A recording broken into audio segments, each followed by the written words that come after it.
because I'm still challenged, I still see a whole lot of AI generated articles.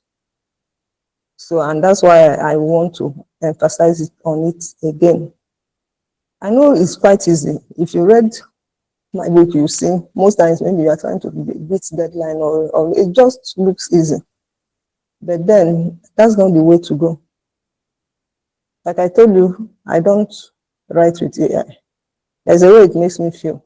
You know, when you feel used and dumped, that's the way I feel if I generate things with AI. You just know that although this thing has your name, appears to have your name on it, but you are not the one. So it makes me feel like a fraud self if I do that. And the way the literary world is going now, even the academic world, AI may become a problem to so many people in the next few years. Because now some people have lost their ability to write or even reason. Because every small thing, they want to generate it. It's a very beautiful tool, like I normally say. It's always open. Throughout today, my ChatGPT was on as I was doing other things. So it was on because I always check, I use it to brainstorm. I use it to check a whole lot. I found out that it's even easier than Google. If you have a problem and you want to brainstorm, even a technical, sometimes maybe a technical problem, you just type it there. Yeah. So I feel better. But to generate, no, because I want to retain my creativity. By the time you write, you are using your brain. Like I said, I've been working on one article, this article that's been stressing me since last week. My brain is being exercised. And it doesn't end with the article. When the brain gets exercised, it's just like building muscle mass. If you build that muscle mass, you use it for the next activity. And sometimes from just stressing myself to get the article done, another idea comes to me that is not even an article. Because the brain has been put in a place where it can't rest. It must reason out something. So please, AI takes that away from you. The more you generate articles with AI, the more you lose that ability, and you need it. In fact, I put up an article, that was last week, about disuse atrophy. When somebody is immobile for some time and they stop using their muscles, those muscles thin out. And that's what happens when you don't use your brain. The same thing. And I was saying that most writers of the 21st century are at risk of having atrophy of the brain if you continue to generate articles. And you can check that link to know generally why they reject applications. I said, let me go and read. So I now went there where they wrote a whole lot of others. And the one thing I saw that was very prominent was AI generated. They say AI generated cover letter or AI generated answer. That's one reason. And also there was something they say if they consider the application to be lazy, if it's a lazy application. And what can be more lazy than going to AI to generate something that you should write?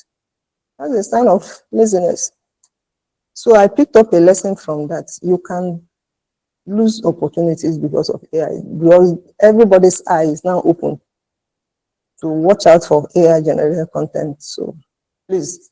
But in fact, after that, I had to apply for something recently. I went to Harvard to download one book on how to write cover letter.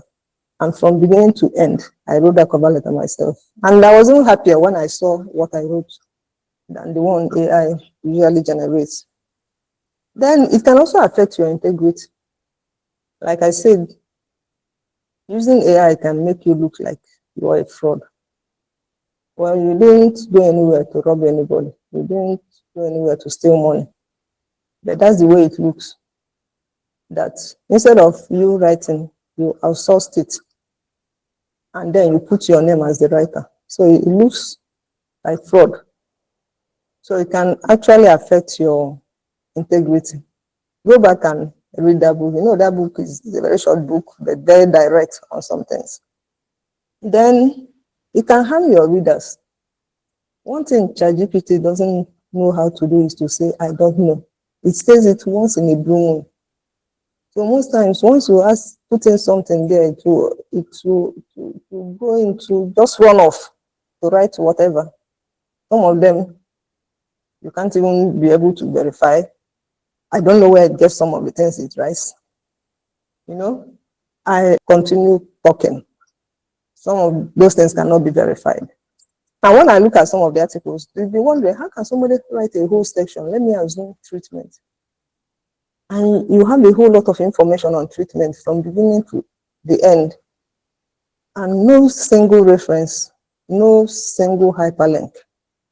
And you'll be wondering, is it that the person is so wicked that you don't even want to acknowledge where you got that, all those verbose information from? So once I see that kind of information overload without evidence, you just know that this one was AI generated. So please, you can harm your readers when you do that. And of course, it makes you lose your confidence. Imagine going for something and they say, okay, sit down there under observation and write something. And you've been writing with AI all along. You won't be able to write it.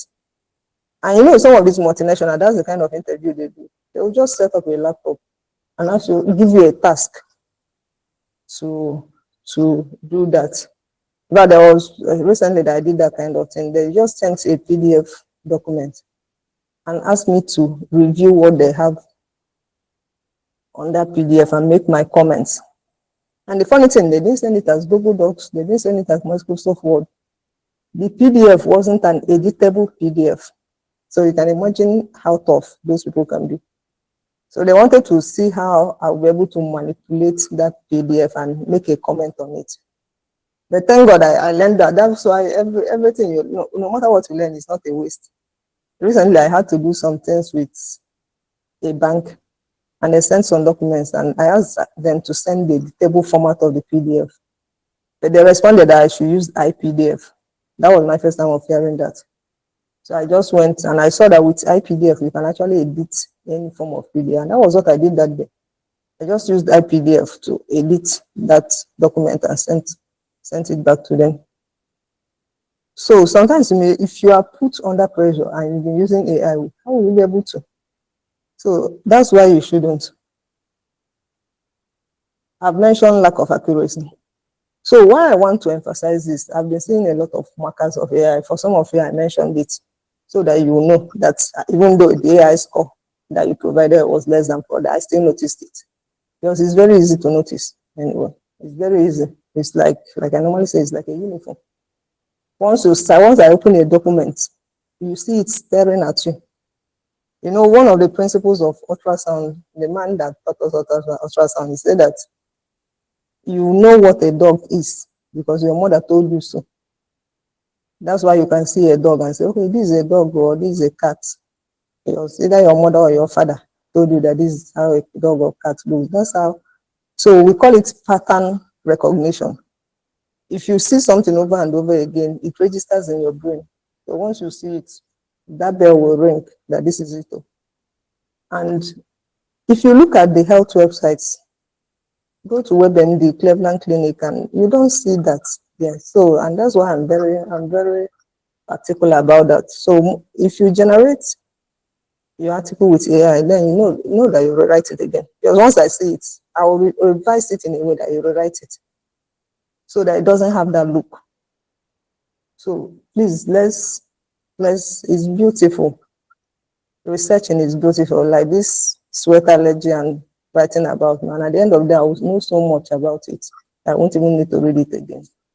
There's a joy that comes with doing that. So let's try as much as possible to. And please subscribe.